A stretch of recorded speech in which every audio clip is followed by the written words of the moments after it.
Welcome to the MVP Show. Full show notes for this episode can be found at nz365guy.com/261. But before we chat with today's guest, here's a quick message from our sponsors. Today's show is brought to you by the 90-Day Mentoring Challenge. I read once that the best way to be successful is help other people become successful, which is why I provided this program for free. If you want to be mentored in the next 90-Day Mentoring Challenge, please go to nz365guy.com/mentor. Now, let's get on with the show. Today's MVP is from the Netherlands. He is the owner of Vlogs. Now, I might not have pronounced that right, but I'm sure he'll correct me. And he's been an MVP for the past 10 years. He's also the author of a book called Automated Testing in Microsoft Dynamics 365 Business Central. You can find him on Twitter at Luc Van Vugt. Luc, welcome to the show. Oh, you did well. Yeah, it's a Dutch name. It's not always easy for English-speaking people. Yes, so how do you pronounce your full name? My name is Luc Van Vugt. That's the Dutch way. And especially the G at the end, that's a kind of soft one, but typically I'm from the southern part of the Netherlands, and people still can hear I'm from there.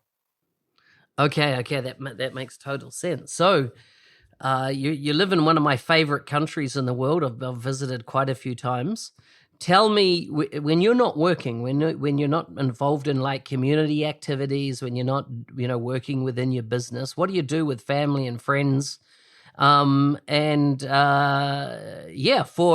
relaxation. I've got some grown up kids already. The oldest one is 26. The youngest one is just on the verge of moving out to university. Well, started that already, but didn't get a room yet.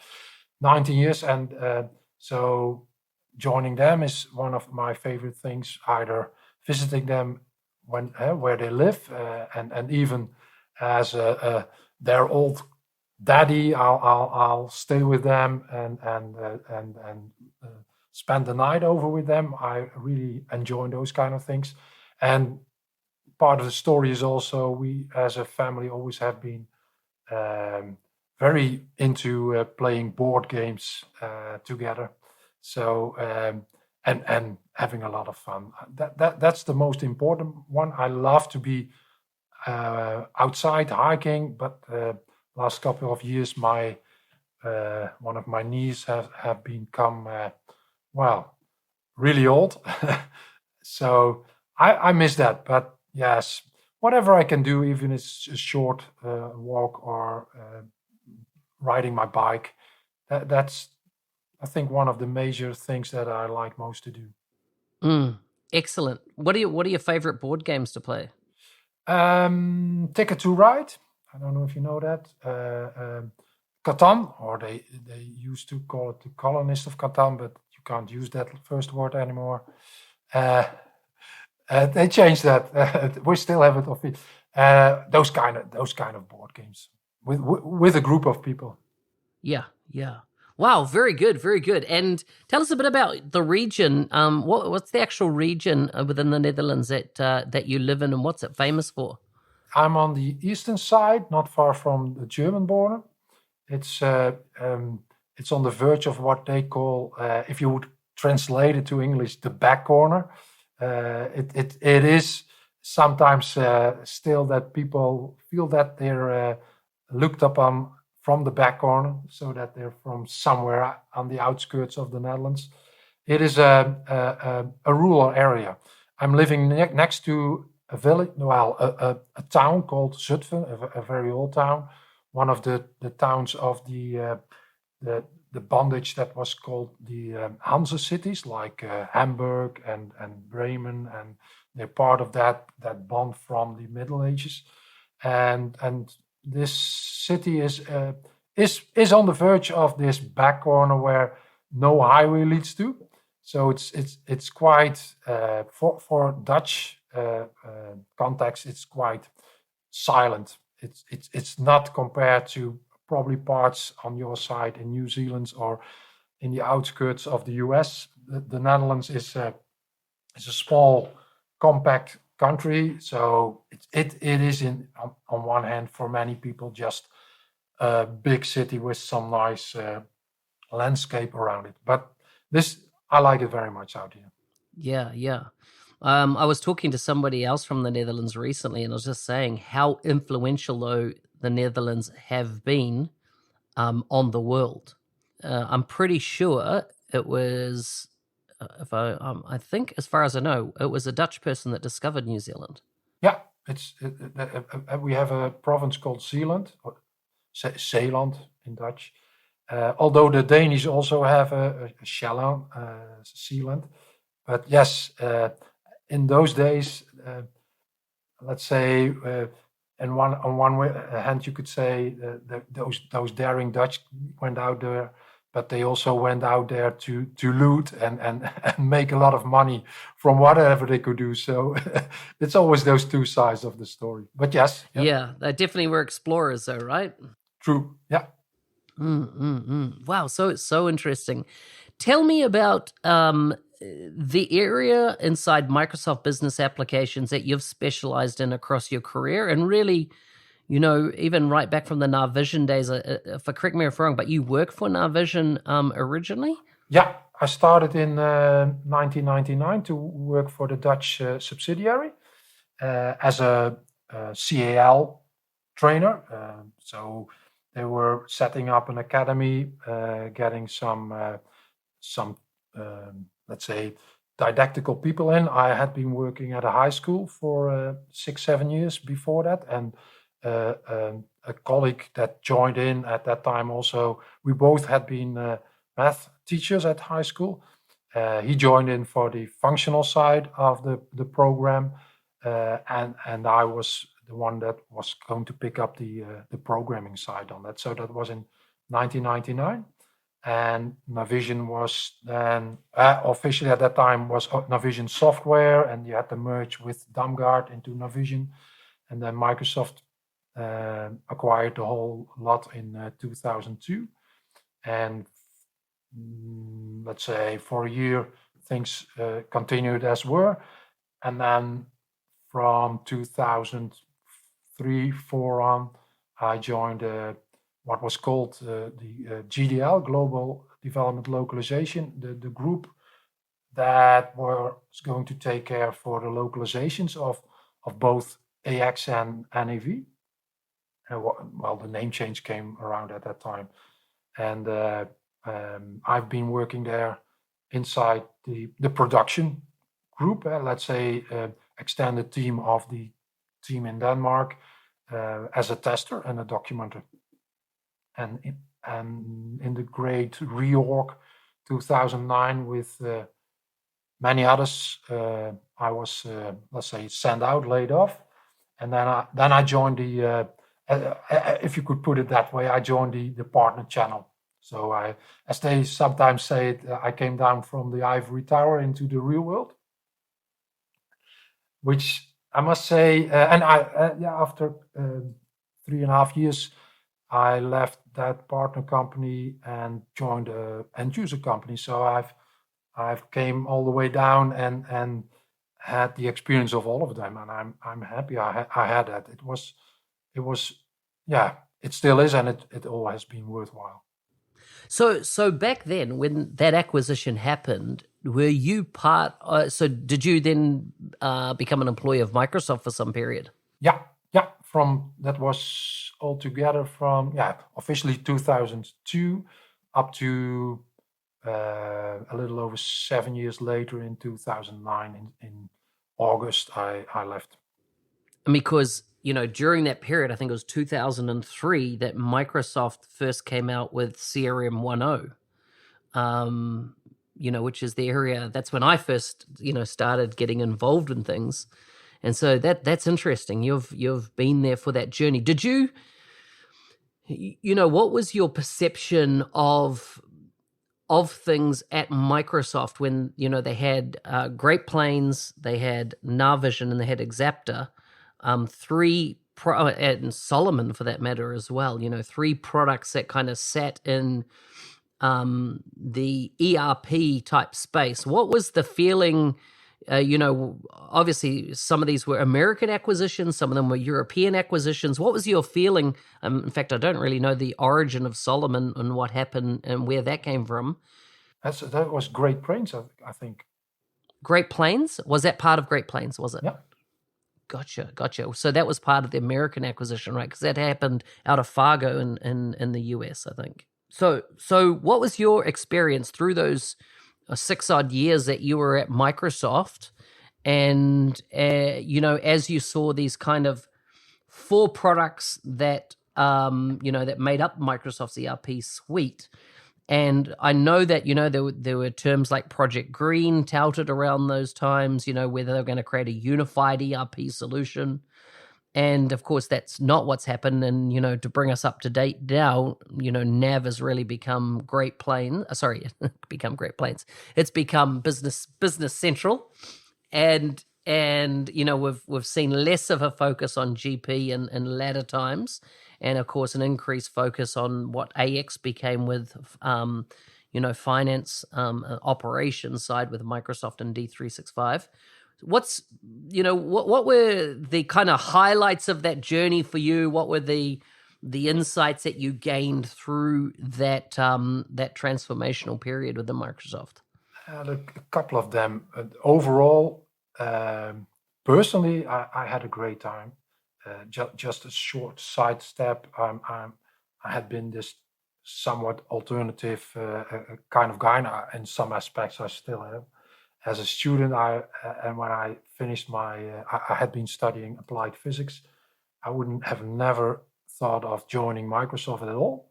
I would even probably not also have joined Navision at those times. Matter of fact, I didn't at all.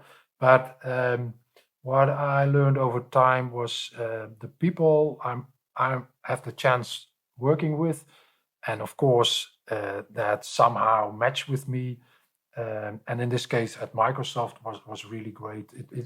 It learned me a lot about what people, individuals as a group, try to achieve. Yes, it could be this big enterprise as Microsoft, where a lot of things are at a big distance. I learned to focus on the things I was working on. So the teams I joined, that was big fun. I really dread that I had to leave the company because of that. I've still got quite some people working at Microsoft that I know and hook into once in a while. Some others that left that are still good friends. So that's at a personal level. And next to that, yes, it was interesting in many ways that, for example, as you mentioned, the Project Green, it totally failed in the end. But let's say the power of an enterprise like Microsoft, that they can start up a big project, but also can decide at a certain point, although we have spent a lot of power on it, whatever money, people, it's not going to be something we're going to stop it. There have been a couple of projects, different ones. Surely one I had been involved with relatively closely. They had a project called Alba. Like many projects, they were named after islands somewhere. And the other name was also Navision Light, and that totally was just scrapped because it was not going to work out. And let's say we have a saying in Dutch where you say, I don't know if the English one is also the same, but better turn around halfway than go foolish the whole way. I was quite impressed with that. I didn't fully agree, especially on that project, that they did that, but they as I put that at a higher level, or the organization took their learnings and decided that this is not the way we are going to go. And yes, with respect to the different products, that was of course a challenge. On one hand, they had a big audience, big group of customers running on Solomon or Great Plains, or there was even another one, C5 in Denmark. That was part of Damgard, a forerunner of AX. And they had 50,000 users in Denmark, so you don't just scrap that and decide that. Then, of course, some things happened like that with C5 in the end. They tried to get that moved into NAV not that long ago, and that somehow failed also. So it was impressive to see also that the company tries to move around with the existing products, trying to improve them. Yes, of course, also being mocked on that. Companies that wanted to have NAV, but Microsoft said, yeah, but you're international, you have to use AX, and then push them, and then some customers put back, and they, well, whatever. So that game, I also found it very interesting. A funny one was, or funny one, also a bit a dramatic one was over time that NAV always had been having a bigger share than AX, and I believe it still has. Wow. So that's like GP now has a greater. Sorry, man, I keep saying GP. I mean Business Central. It has a bigger market share. I don't know for sure at the moment, but for a long time it had, and really significantly bigger. But the internal bat was on AX. So within our organization, where we had to take care of all the localizations, it was first more focus on NAV, including the number of people, and that shifted more to AX over time, and that was part of the reorg also. And well, I learned a lot of being in this big enterprise, and yeah, seeing how decisions are made wrongly, rightly. Yes, at that time I was at an age that I could, on one hand, of course, it affected me and emotionally also had impact on me, but I could also see, yes, this is what a big company at some points in time needs to do. So what were your thoughts around then NAV becoming Business Central, and the migration from an on-premise based solution with NAV to Business Central being the cloud variants of that? What were your thoughts through that period? Because it definitely wasn't smooth. There were announcements made at conference, kind of maybe out of step with Microsoft at the time. There was a lot of jaws dropped with some of what went on. What were you feeling through that period? Yeah, mixed. I'm not that. I know there are quite some people quite getting furious on it or of it, and in general I'm not that kind of person. Of course, well, if I think back of the time that the whole reorg was and I got laid off, there I had some big concerns, and I raised a flag to some people, and it hit me in the back that from another part they came on that. But I learned from those things that, and related to this one, yes, things change, and that's sometimes hard, moving from one kind of technology into another, although they have a lot of things in common. That some releases are far from ready, like the BC12, or that's the internal coding for it. In the end, I like the challenge in general. I like challenges in general anyway, but I like this challenge also.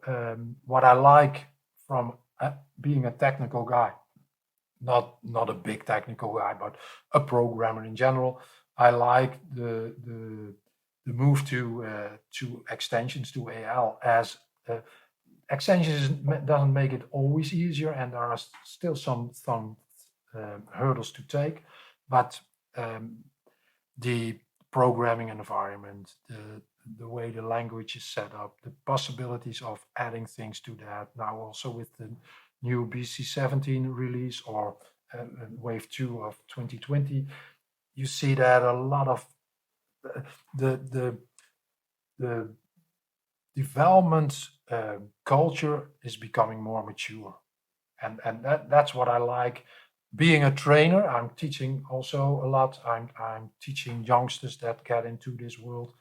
Yeah, um, getting from, let's say, advanced environments or development languages like C Sharp and Java, JavaScript, etc. Uh, it is, for many of them, it feels like it felt like with the old environment for NAV Seaside, it felt like going back in time. And I also recall from young colleagues that were hired at Microsoft to get into Denmark from overall all over the world. That some got really furious about the fact that they were hired and they were tested on modern technologies, and then they were handed over a laptop and please start it up and we'll show you a little bit the way, and then they got into a development environment where their parents learned to develop on. At least that was how they experienced it. Yeah. Wow, I mean, look at this. Our time's flown so quickly. Just to wrap up, I'm keen to hear about automated testing in Microsoft Dynamics 365 Business Central, the book you've written. What can readers of that expect to get? And why did you choose the automated testing specifically as your topic of choice? Well, to start with the last part, having been a tester at Microsoft, and it relates also to a part of my character. I like to have things transparent. I like to. I'm not always succeeding, but I like to deliver things where people can rely on. At least also with in the context of transparency, that they know what works and what doesn't work. So that part is one side of the testing story, and then the automation, let's say, is added to that.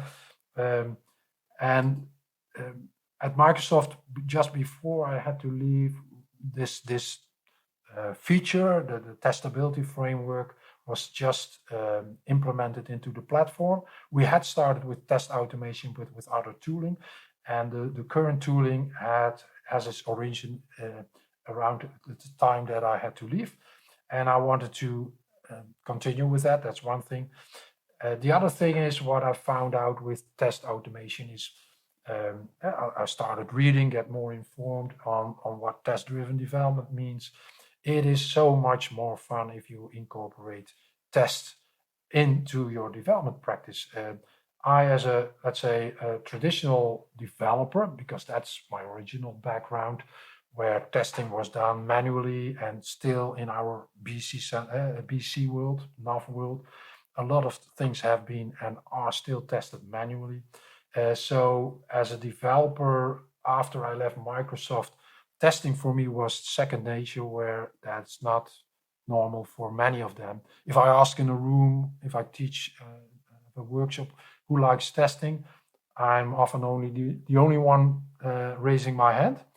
And that's one side. And the test automation makes it possible as a developer to do the two at the same time and both keep yourself in balance. And it sounds a bit funny maybe, but it's so liberating.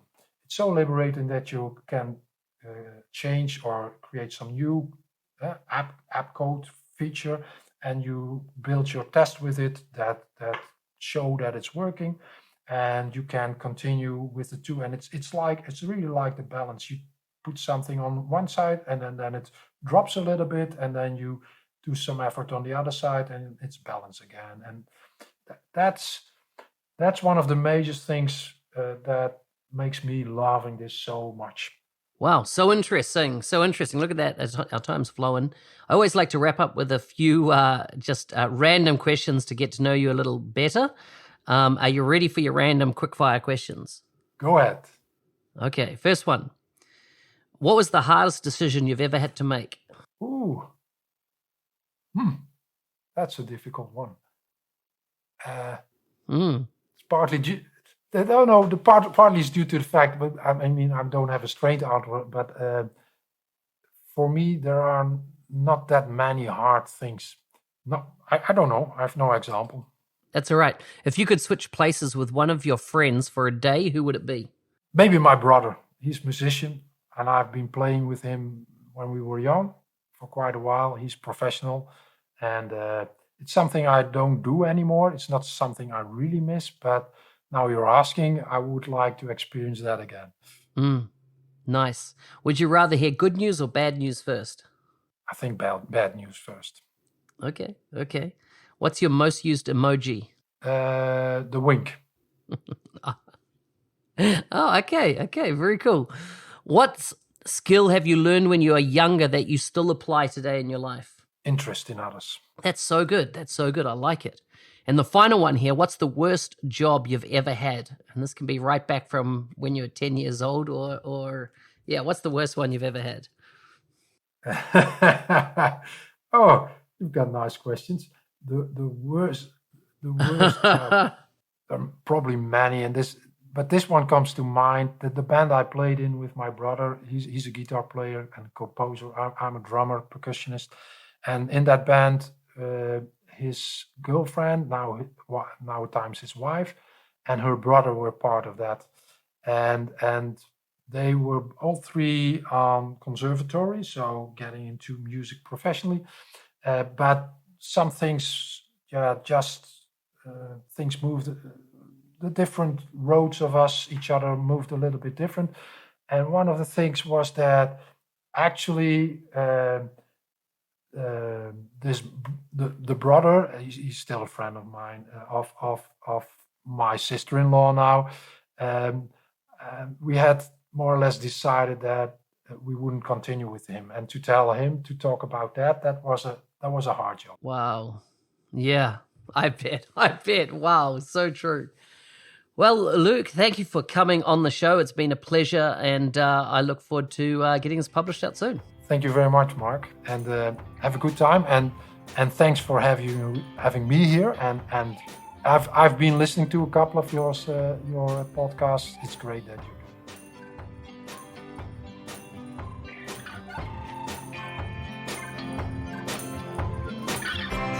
Hey, thanks for listening. I'm your host, Business Application MVP, Mark Smith, also known as the NZ365 Guy.